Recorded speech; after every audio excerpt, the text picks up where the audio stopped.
ওং শান্তি। আজ আপনাদের কাছে আবার আরও একটি নতুন কবিতা পড়ে শোনাতে যাচ্ছি মনসা মায়ের উপলক্ষে। বিশালক্ষী আমার মা, মনসা মা যিনি, পদ্মের মধ্যে বিরাজমান পদ্মাবতী তিনি।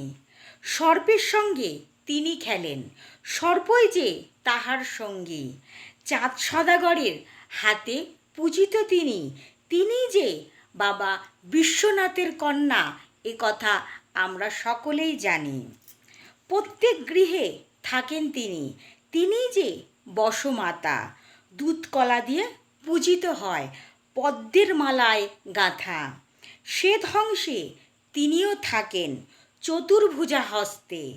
চরণে তাহার নূপুর পরা, আলতা মাখানো মায়ের পাদুকাজে।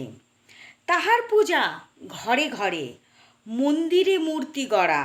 মা যে আমার খুবই রাগী, কিন্তু একটুতেই শীতল হাওয়া। ওং শান্তি। ওং শান্তি সকল বন্ধুদের, সকল দর্শকদের, সকল সেন্টারের দিদিদের ও দাদাদের জানাই আমার আন্তরিক প্রীতি শুভেচ্ছা। এই কবিতাটা আমাকে অনুরোধ করা হয়েছে যে আজকে মা মনসার পূজা, তাই আমি যেন মা মনসার কবিতা আজকে বলি। আসাম থেকে এক দিদি আমাকে ফোন করে রিকোয়েস্ট করেছে, তার জন্যই আজ আমি এই কবিতাটা আপনাদের সকলকে শোনালাম। যদি কবিতাটা ভুল হয়ে থাকে আমাকে ক্ষমা মার্জনা করবেন।